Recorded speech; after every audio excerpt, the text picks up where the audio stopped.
ఉండే రైతాంగం ఇంకా మేము పాత పద్ధతిలోనే వ్యవసాయం చేస్తాం.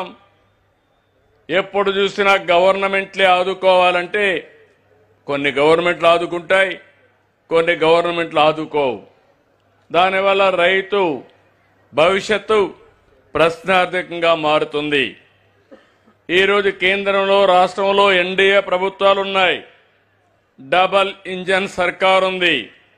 అందుకే మీరు చూస్తే ఎప్పుడూ జరగని అభివృద్ధి ఈరోజు మనం చేయగలుగుతున్నాం. నేను ఎన్నికల కంటే మీ అందరికీ ఒక హామీ ఇచ్చాను. నా అనుభవం ఉంది, ఇన్ని సంవత్సరాలు చేసిన దానికంటే కూడా భిన్నంగా చేస్తా. ఇన్ని సంవత్సరాల్లో ఏం చేశానో 5 ఏళ్లలో చేసి చూపిస్తానని ఆ రోజు మీ అందరికీ హామీ ఇచ్చాను. నేను గాని జనసేన అధినేత పవన్ కళ్యాణ్ గారు గాని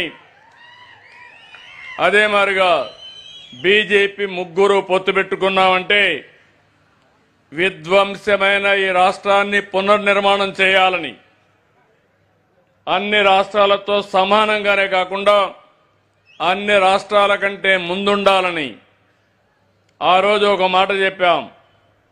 సంక్షేమం యథావిధిగా కొనసాగిస్తాం, ఇంకా మెరుగైన సంక్షేమం ఇస్తానని మీకు హామీ ఇచ్చాను. అందుకే ఈరోజు సూపర్ 6 సూపర్ హిట్ చేశామని మీ అందరికీ విజ్ఞప్తి చేస్తున్నా. ఇంకొక పక్క అభివృద్ధి చేస్తాం, ఆదాయాన్ని పెంచుతాం. పెంచిన ఆదాయం మళ్లీ సంక్షేమానికి అభివృద్ధికి ఖర్చు పెడతా అన్నాం.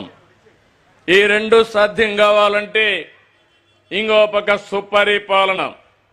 ఈరోజు ఇక్కడ చెట్టు కింద కూర్చున్నారు రైతులు, సెల్ ఫోన్ చేతుల్లో పెట్టుకున్నారు. ఇప్పుడంతా డీబీటీ అకౌంట్ మీ అకౌంట్కి ట్రాన్స్ఫర్ అయింది. ఇప్పుడే మీరు ఎవరికి పంపించాలంటే అక్కడికి పంపించే ట్రాన్స్ఫర్ మీరు చేసే అవకాశం కూడా ఈ చెట్టు కిందనే వచ్చింది. అది సుపరిపాలన అని చెప్పి మరొకసారి మీ అందరికీ విజ్ఞప్తి చేస్తున్నా. అందుకే మనం అందరం కూడా ఇంకొక పక్క ఆలోచించాల్సింది, బోలెడన్ని సమస్యలున్నాయి. సమస్యలు ఉన్నాయని మనం అనుకుంటే సమస్యలు మనలు మింగేస్తాయి. సమస్యల్ని మనం పరిష్కారం చేయగలుగుతామనే ధైర్యం వస్తే ఆ సమస్య మన పరిష్కారం చేసే శక్తి వస్తుంది. నేను అందుకే ఒక విషయం మీ అందరికీ 5 ప్రిన్సిపల్స్ మీరు చూస్తే, ఒకటి నీటి భద్రత.